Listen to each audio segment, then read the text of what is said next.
Well, hi everybody.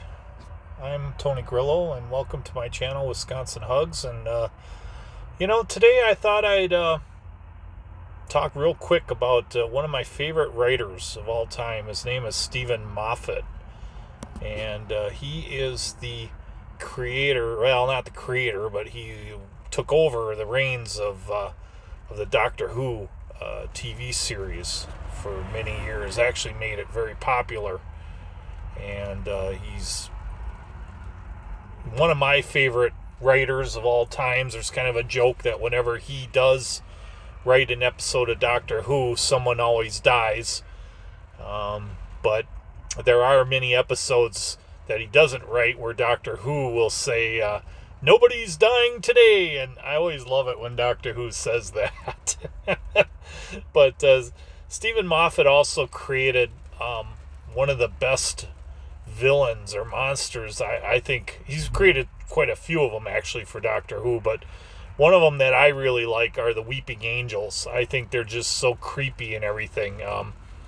They when you look at them, stare at them, they don't move, but the minute you don't look at them, they move. And many times you don't see them move, but like you'll walk by them and then you turn around and they're like, right next to you. So and you never saw them move. And then like with the lights get turned off, all of a sudden you hear footsteps and everything, and then when the lights turn back on, they're frozen and you're staring at them. But anyways, that's Steven Moffat. And this actor right here is Peter Cushing, and everybody probably knows him best for being Grand Moff Tarkin in Star Wars. But what you may not know, and I didn't know this either until I was watching, I was flipping channels just to see what was on TV, and I saw some dialogues. The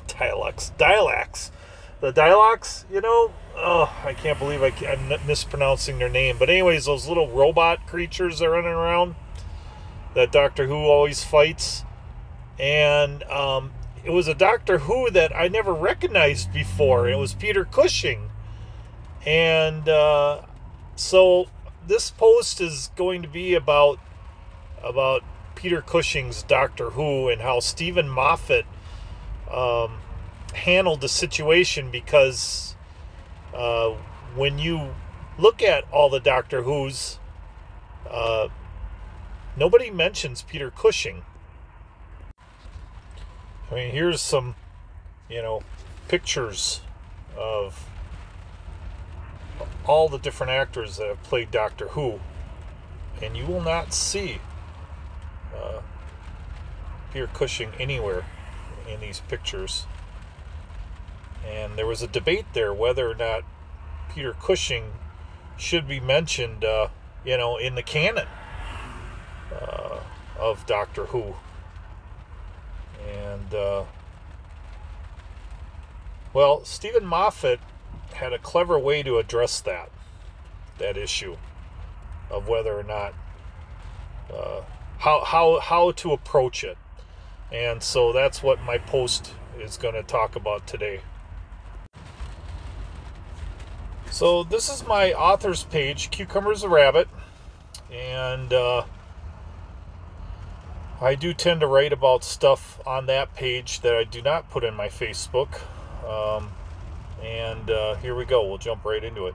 In 1965 and 1966, Peter Cushing starred in 2 Doctor Who movies where he matches wits against the Daleks that have enslaved the entire population of Earth in the future year of 2150. The movie was made to capitalize on the success of the TV show, and even the story was lifted from the TV series. Dismal box office returns from the second movie prevented a third movie from being made, and that's the end of Peter Cushing's run at being the Doctor. Now, I'm a huge Doctor Who fan, and also a big Star Wars fan, and never heard of Peter Cushing playing the Doctor, and his character isn't mentioned in story lore. I caught this movie while flipping channels. Apparently, there's a debate about whether his movies should even be included in the official canon of Doctor Who, but the movie is at odds with the canon. First off, the movie says his name is actually Doctor Who. And secondly, he invents the TARDIS and builds it in the backyard garden of his house. So Steven Moffat found a funny, clever way to finally put the debate of Peter Cushing to rest. In the story he wrote called The Day of the Doctor, a poster of the Peter Cushing Doctor Who movie is prominently displayed on the wall of the TARDIS, and it's mentioned that the Doctor loved the movie and enjoyed Peter Cushing's portrayal of him. Now, sadly, this scene isn't included in Moffat's movie because he couldn't, oddly enough, secure the rights to display the Peter Cushing movie poster in the TARDIS. However, it's easier to reference it in a book, and you can't help but admire how Steven Moffat brilliantly handled the Peter Cushing Doctor Who character. And this is him right here. It's a little fuzzy, but that was Peter Cushing and a poster with the Daleks. So